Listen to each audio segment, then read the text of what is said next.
Hello दोस्तों, नमस्कार। मैं भी एक आप सभी का बहुत बहुत स्वागत करता हूं आपके अपने इस स्वरूप परिवार में। तो आप सब कैसे हैं? उम्मीद करता हूं आप सब अच्छे होंगे और आप सभी की एसएससी एमटीएस हवलदार एग्जाम 2026 की तैयारी बहुत अच्छी तरीके से चल रही होगी और आप डेली का डेली रिव्यू भी कर रहे होंगे। तो साथियों, जैसा कि इस टाइम एसएससी एमटीएस हवलदार का एग्जाम लगातार चल रहे हैं और आज 6 फरवरी तक पूरे 7 शिफ्टों का पेपर भी समाप्त हो चुका है। तो साथियों, जिस तरह से इन 7 शिफ्टों में GK, GS, current affair, English, math और रीजनिंग के सवाल पूछे गए हैं, तो उसी के आधारित पर आपके आने वाले शिफ्टों के लिए इस क्लास में हम लोग मोस्ट इंपॉर्टेंट क्वेश्चन को डिस्कस करेंगे। जिनका भी पेपर 7 से लेकर 19 फरवरी तक होने वाले, इस क्लास को लास्ट तक देख लीजिएगा। आप सभी को पूरी तरीके से समझ में आ जाएगा कि किस तरह के आपके शिफ्टों में सवाल पूछा जा सकता है, GK, GS, current affair, English, math. Okay, तो साथियों, सबसे पहले हम लोग इन 7 शिफ्टों का रिव्यू करेंगे। ऐसे कौन से टॉपिक है जो कि इन 7 शिफ्टों में वो टॉपिक से सवाल जरूर पूछा गया है। सबसे पहले 2 टॉपिक हम आपको बता दे रहे हैं कि इस टॉपिक को आप पढ़ लीजिए, यहां से आपके पेपर में 6 नंबर का सवाल आ रहा है। जैसे पहला टॉपिक आप सभी को पढ़ा है 20 रुपए का जो नोट, जो भारत सरकार ने 20 रुपए का नोट जारी किया है, जो थोड़ा थोड़ा ग्रीन कलर का है, उसके बारे में तो आप पढ़ लीजिए भाई, क्योंकि हर शिफ्ट में इससे सवाल आ ही रहा है। दूसरा टॉपिक आप सभी को अंतर्राष्ट्रीय अंतरिक्ष स्टेशन के बारे में पढ़ लेना है, इससे हर शिफ्ट में 7 शिफ्टों में सवाल आया है। तीसरा टॉपिक अनुच्छेद का, देखिए कई शिफ्टों में अनुच्छेद के सवाल नहीं आ रहा था, लेकिन आज से यानी 6 फरवरी के शिफ्टों से भाई सवाल आना शुरू हो चुका है। आर्टिकल के बिल्कुल बेसिक, जैसे कि राष्ट्रपति से रिलेटेड, प्रधानमंत्री से रिलेटेड, उपराष्ट्रपति से रिलेटेड, सीएजी के कार्यकाल से रिलेटेड, ये सारे अनुच्छेद आपको पढ़ लेना अपने पेपर से पहले। यहां से बहुत सारे क्वेश्चन आपको मिल जाएंगे। प्लस कृषि से 1-2 सवाल पढ़ लीजिएगा, 1-2 सवाल क्या पूरा रिलेटेड क्वेश्चन देख लीजिएगा, यहां से क्वेश्चन पूछा रहे हैं। प्लस कौन यात्री किसके शासनकाल में भारत की यात्रा किया था, उससे सवाल पढ़ लीजिएगा। करंट अफेयर का 1 से 2 सवाल आ रहा है भाई, देख लीजिएगा इंपॉर्टेंट सवाल। देखिए करंट अफेयर में तो बहुत सारे सवाल हैं, लेकिन इंपॉर्टेंट अपने तरफ से पूरा प्रयास करके जाइएगा, यहां से पढ़ना। और इंग्लिश का आपको देखिए सीएचएसएल का और एमटीएस का, सीपीयू का, ये तीनों पेपर का प्रीवियस ईयर का पूरा सवाल देख लेना। आपको भाई ऑप्शन का भी आंसर मिल जाएगा, यानी ऑप्शन के साथ आपको क्वेश्चन मिल जाएंगे। इंग्लिश के ऐसे लेवल आ रहे हैं इस बार। ओके मेरे दोस्त, बिल्कुल इजी टू मॉडरेट लेवल के सवाल पूछे आ रहे हैं। तो जिनका भी पेपर आने वाले शिफ्टों में, इस क्लास को आप पूरी तरीके से देखिएगा। मोस्ट इंपॉर्टेंट क्वेश्चन इस क्लास में हम लोग डिस्कस करने वाले हैं। तो आगे बढ़ने से पहले आप सभी से एक प्लीज रिक्वेस्ट करेंगे कि आप लोग अपना एग्जाम डेट बता दीजिएगा कि आप सभी का एग्जाम किस डेट को होने वाला है। इतना तो आप काम कर ही सकते हैं, ठीक है, क्योंकि भाई आपके लिए हमें पूरे पेपर का सोल्यूशन करवाना है। वैसे तो 19 फरवरी तक पेपर है, लेकिन कब है किसका, ये किसी को नहीं मालूम है, ठीक है। तो देखिए आज का पहला प्रश्न, मोपिन किस भारतीय राज्य का सांस्कृतिक उत्सव है? मोपिन किस भारतीय राज्य का सांस्कृतिक उत्सव है? तो ये अरुणाचल प्रदेश का है। पहले का सी ऑप्शन राइट आंसर है। नेक्स्ट अगला सवाल को देखिए, क्वेश्चन नंबर 2 को, ब्रीता किस राज्य का प्रसिद्ध लोक नृत्य है? ब्रीता किस राज्य का प्रसिद्ध लोक नृत्य है? तो ये पश्चिम बंगाल का है। ऑप्शन है बिल्कुल राइट आंसर है। नेक्स्ट अगला सवाल को देखिए, क्वेश्चन नंबर 3 को, भारत के नियंत्रक और महालेखा परीक्षक यानी सीएजी का कार्यकाल कितने साल का है? भारत के नियंत्रक और महालेखा परीक्षक सीएजी का कार्यकाल कितने साल का है? तो पूरे 6 साल का होता है। डी ऑप्शन राइट आंसर है। अगला सवाल को देखिए, क्वेश्चन नंबर 4 को, वह कुचिपुड़ी नर्तक या नर्तकी जिसे वर्ष 2022 में पद्मश्री से सम्मानित किया गया था? वह कुचिपुड़ी नर्तक या नर्तकी कौन है जिन्हें वर्ष 2022 में पद्मश्री से सम्मानित किया गया था? तो वो पद्मजा रेड्डी जी हैं। सी ऑप्शन राइट आंसर हो जाएंगे। ओके, अगला सवाल को देखिए, क्वेश्चन नंबर 5 को, 1757 में किसने प्लासी में सिराजुद्दौला के विरुद्ध कंपनी की सेना का नेतृत्व किया था? 1757 में किसने प्लासी में सिराजुद्दौला के विरुद्ध कंपनी की सेना का नेतृत्व किया था? तो रॉबर्ट क्लाइव ने किया था। ऑप्शन है बिल्कुल राइट आंसर हो जाएंगे। अगला सवाल को देखिए, तो साथियों आगे बढ़ने से पहले आप सभी को एसएससी एमटीएस हवलदार एग्जाम के शिफ्ट में बैठने से पहले ये सिलेक्शन वाले प्रश्न पढ़ लेना है भाई। आप सभी को पूरा जीके जीएस कंप्लीट कर लेना है, ऑफर चल रहा है। स्टैटिक जीके पूरा पढ़ लेना है, इंग्लिश कंप्लीट पूरा पढ़ लेना है, और करंट अफेयर पूरा 1 साल का जो इंपॉर्टेंट क्वेश्चन आपके पेपर में आ रही है, यदि इसे अभी पढ़ लिया तो आपका करंट अफेयर का एक भी क्वेश्चन गलत नहीं होगा भाई। रीजनिंग और मैथ की तो बात ही छोड़ दी भाई। रीजनिंग मैथ में तो जिनका बेसिक क्लियर है वो पूरा स्कोर करके आ रहे, क्योंकि हर शिफ्ट में नॉर्मल क्वेश्चन पूछे जा रहे हैं। ओके, और इसके अलावा हम आप सभी को ब्रह्मास्त्र 1000 क्वेश्चन का पीडीएफ भी प्रोवाइड करेंगे, जिसमें 40 टेस्ट आपको मिलेंगे विथ डिटेल सोल्यूशन मिलेगा। ये मिले कैसा आप सभी को, तो इस नंबर पे आप सभी को मैसेज करना है। जैसे मैसेज करेंगे टीम आपसे बात करेगी तुरंत, मात्र 50 रुपीज़। भाई आप सभी को इसके लिए 50 रुपीज़ पे करना पड़ेगा। सारे समझिए कि एग्जाम ओरिएंटेड क्वेश्चन रहने वाले हैं, आपका पेपर अभी होने वाला है, तो अपने शिफ्ट में बैठने से पहले इसको अपने पास मंगाकर आप पढ़ सकते हैं, रिविजन कर सकते हैं। यहाँ से आपको बहुत सारे क्वेश्चन मिल सकते हैं। देखिए क्वेश्चन नंबर 6 है, एसेज ऑन गीता नामक पुस्तक के लेखक कौन है?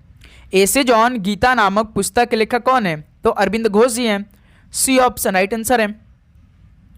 अगला सवाल को देखिए क्वेश्चन नंबर 7, भारतीय संविधान का कौन सा अनुच्छेद धर्म, मूल वंश और जाति के आधार पर भेदभाव पर रोक लगाता है? भारतीय संविधान का कौन सा अनुच्छेद धर्म, मूल वंश और जाति के आधार पर भेदभाव पर रोक लगाता है? तो इसका अनुच्छेद 15 में वर्णन किया गया है। डी ऑप्शन राइट आंसर हो जाएंगे। अगला सवाल को देखिए क्वेश्चन नंबर 8 को, कर्क रेखा भारत के निम्नलिखित में से किस राज्य से नहीं गुजरती है? कर्क रेखा भारत के किस राज्य से नहीं गुजरती है? तो उड़ीसा राज्य से नहीं गुजरती है। ऑप्शन है बिल्कुल राइट आंसर है। अगला सवाल कॉल करिए क्वेश्चन नंबर 9 को, select the most appropriate meaning of the given idiom tighten one's belt. इस मुहावरे का अर्थ क्या होगा? जैसे कि टाइटन वंस बेल्ट का मतलब होता है खर्च में कटौती करना, कम करना, तो इसको लोग क्या बोलेंगे? टू कट वंस एक्सपेंडिचर, यानी अपने खर्च में कटौती करना हो जाएगा इस मुहावरे का अर्थ। तो बी ऑप्शन इस सवाल का राइट आंसर हो जाएंगे। अगला सवाल को देखिए क्वेश्चन नंबर 10 का राइट आंसर क्या बनेगा? Select the most appropriate word for the given group of word, यानी अनेक शब्दों के लिए एक शब्द। A mass of wax cells built by honey bees to store Honey, यानी कि मधुमक्खियों द्वारा शहद संग्रहित करने के लिए निर्मित मोम कोशिकाओं के एक समूह क्या बोलेंगे? जैसे मधुमक्खियों द्वारा जो शहद संग्रहित किया जाता है उसके लिए देखते हैं कि निर्मित होता है एक मोम कोशिकाओं जैसा एक समूह होता है, तो उसे क्या बोलेंगे? तो हनी कॉम्ब बोलेंगे भाई। जैसे एपियरी मतलब क्या होता है?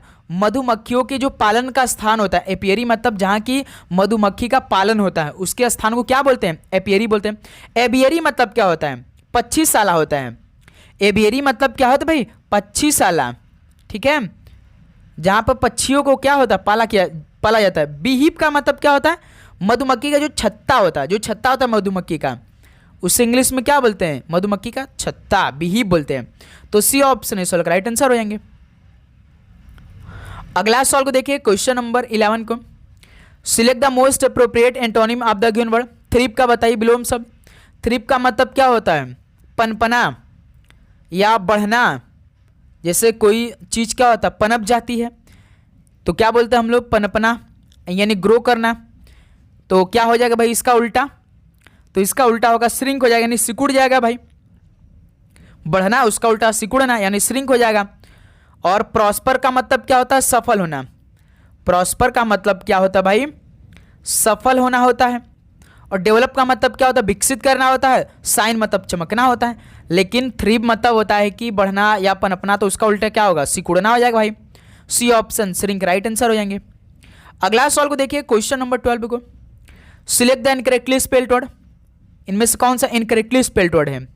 इकोलॉजी जो पारिस्थितिकी होता है भाई, सही स्पेलिंग। इको मतलब क्या होता है? प्रतिध्वनि जो होता है। इक्लिप्स, इक्लिप्स मतलब जो ग्रहण लगता है, स्पेलिंग क्या होता है इक्लिप्स का? ECLIPS होता है। इक्लिप्स मतलब कि ग्रहण लगना। इकोनॉमिक जो आर्थिक, और भाई इकोनॉमिक्स के भी आप सवाल पढ़ लीजिएगा, सवाल पूछा है लेकिन बिल्कुल बेसिक वाला। जीडीपी से रिलेटेड सवाल पढ़िएगा, जीडीपी से क्या घटाया जाता है इससे रिलेटेड सवाल पढ़ लीजिएगा। ये इकोनॉमिक आ गया तो याद आ गया, वो सवाल इससे भी पूछे जा रहे हैं। 1 से 2 हर सवाल शिफ्ट में पूछे जा रहे हैं। क्वेश्चन नंबर 13 देखिए, select the most appropriate options to fill in the blank. Only those children are below 15 can take part in this competition. ये तो भाई हम इंग्लिश जब बोलते हैं तो हम कॉमन वर्ड इस्तेमाल करते हैं, यानी कि हम क्या इस्तेमाल करते हैं? यानी only those children who are below 15 can take part in this competition, यानी इस प्रतियोगिता में केवल 15 वर्ष से कम आयु के बच्चे ही क्या भाग ले सकते हैं भाई। तो ऑप्शन इस सवाल का राइट आंसर हो जाएंगे। अगला सवाल को देखिए क्वेश्चन नंबर 14 को, find the segment grammatical error. This monument is the older building in this area. यहाँ पे आर्टिकल का आप सभी को इस्तेमाल करना है। सेंटेंस पढ़ते ही समझ में आया कि इसमें आर्टिकल का प्रयोग होगा भाई। बताएंगे आप सभी क्या बनेगा right answer. This monument is the older building in this area. यह स्मारक किस क्षेत्र की सबसे पुरानी इमारत है? क्या हो जाएगा भाई? तो इज द जो ओल्डर बिल्डिंग है, ये जो आपका इज द ओल्डर बिल्डिंग है, इसके स्थान पर इज द ओल्डेस्ट बिल्डिंग का प्रयोग होगा भाई। केवल इज द ओल्डेस्ट बिल्डिंग का प्रयोग होगा, ओल्डर का इस्तेमाल नहीं होगा इसमें। आर्टिकल द के बाद सुपरलेटिव डिग्री ओल्डेस्ट का प्रयोग होता है, आप सभी को मालूम होना चाहिए। आर्टिकल द के बाद हमेशा सुपरलेटिव डिग्री ओल्डर है तो इसकी जगह ओल्डेस्ट का प्रयोग होगा। दोस्त मेरे इसमें क्या ग्रामेटिकल एरर है? इज द ओल्डर बिल्डिंग आपका पूरा ग्रामेटिकल एरर है, तो इस सवाल का सी ऑप्शन राइट आंसर हो जाएंगे। इसकी जगह क्या होगा भाई? इज द ओल्डेस्ट बिल्डिंग का प्रयोग, यानी यह स्मारक इस क्षेत्र की सबसे पुरानी इमारत है। ये परफेक्ट सेंटेंस बनेगा, सी ऑप्शन राइट आंसर है। अगला सवाल को देखिए, क्वेश्चन नंबर 15 को, select the most appropriate synonyms of the given word. Decrease, decrease मतलब क्या हो जाएगा? घटना। तो इसका पर्यायवाची शब्द क्या बने, यानी समान वाला शब्द क्या होगा? इंक्रीज। तो ये तो भाई इसका एंटोनिम हो जाएगा। असेंड मतलब क्या होता है? असेंड मतलब असेंडिंग ऑर्डर, यानी चढ़ना ऊपर से, यानी छोटे से बड़े। असेंडिंग ऑर्डर हम लिखते हैं छोटे से बड़े ना, ये नहीं होगा। ग्रो मतलब क्या होता है? आगे बढ़ना, ये भी नहीं होगा भाई। डिक्लाइन हो जाएगा, यानी कम होना, कम होना, घटना यानी कम होना। सिनोनिम्स मतलब समानार्थी शब्द, डी ऑप्शन राइट आंसर हो जाएंगे। अगला सवाल को देखिए, क्वेश्चन नंबर 16 को, select the most appropriate word for the given group of word. To keep away from, यानी इससे दूर रखिए भाई, क्या हो जाए? अवॉइड करो भाई, डी ऑप्शन राइट आंसर हो जाएंगे। जैसे डिवोट, डिवोट का मतलब होता है समचर्चित। कन्फ्रंट का मतलब होता है सामना करना। फाइट मतलब लड़ना या विरोध करना, तो भाई टू कीप अवे फ्रॉम यानी अवॉइड हो जाएगा, डी ऑप्शन राइट आंसर हो जाएंगे। अगला सवाल को देखिए, क्वेश्चन नंबर 17 को, select the most appropriate antonym of the given word. Succeed क्या बताइए? सक्सीड मतलब होता है क्या? सफल होना। तो इसका उल्टा क्या होगा? लूज हो सकता है, हार जाना भाई। विन मतलब जीतना, ये तो होगा नहीं। अचीव मतलब प्राप्त करता होता है। गेन मतलब क्या होता है? लाभ होता है। तो सक्सीड मतलब सफल होना, तो इसका उल्टा हम बताएंगे, यानी लूज हो जाएगा। तो ऑप्शन है बिल्कुल राइट आंसर हो जाएंगे। ओके, अगला सवाल को देखेंगे आप लोग, क्वेश्चन नंबर 18 को, select the incorrectly spelled word. इनमें से कौन सा इनकरेक्टली स्पेल्ड वर्ड भाई? मैट्रियार्की, जो मातृतंत्र होते हैं, पहला ही स्पेलिंग रॉन्ग है भाई आपका। स्पेलिंग क्या होता है? MATRI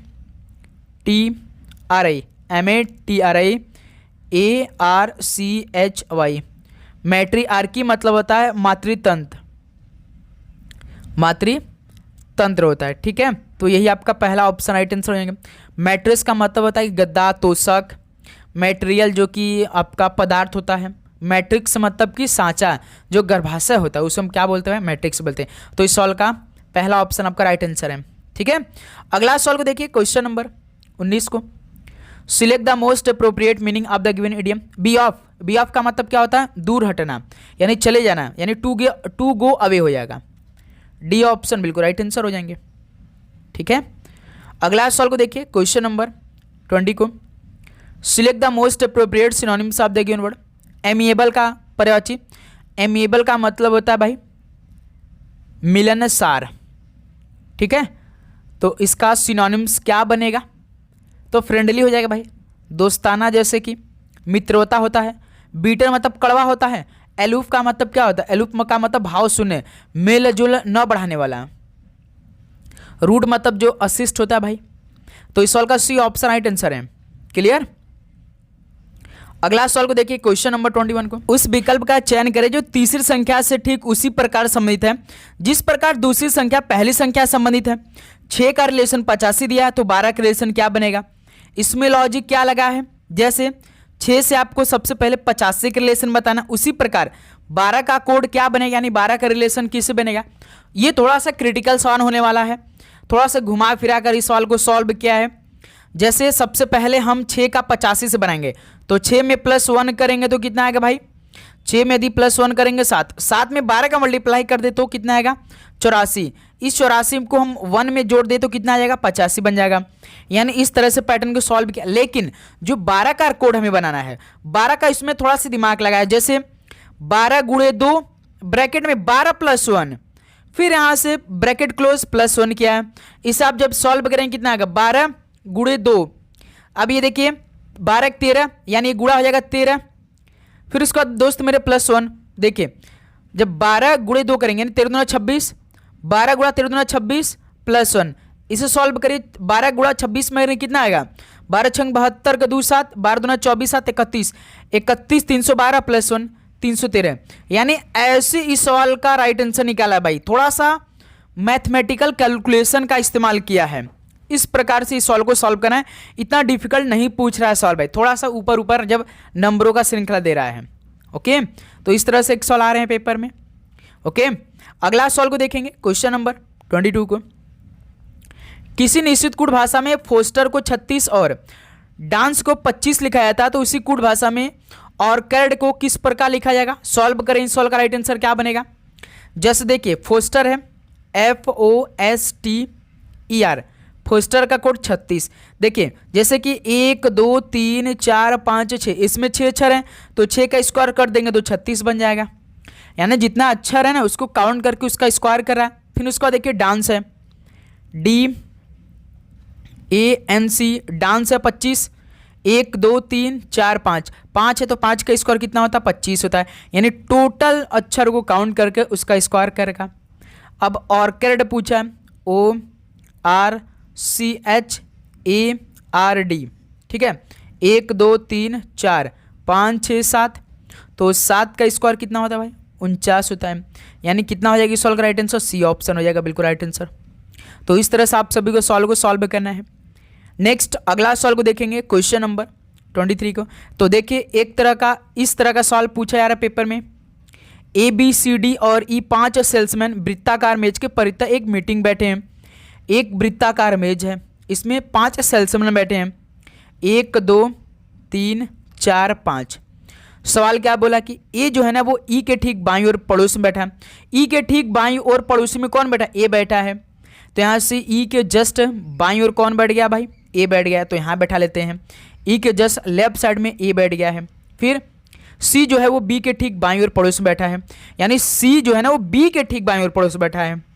यानी बी को हम कहाँ बैठा लेते हैं भाई, बी को हम यहाँ बैठा लेते हैं इसके ठीक बाईं ओर, तो सी यहाँ आ जाएगा भाई, बाईं ओर इधर ही आ गया ना, लेफ्ट इधर हो जाएगा, लेफ्ट राइट इधर, सॉरी लेफ्ट राइट इधर होगा, लेफ्ट इधर होगा ना भाई, ठीक।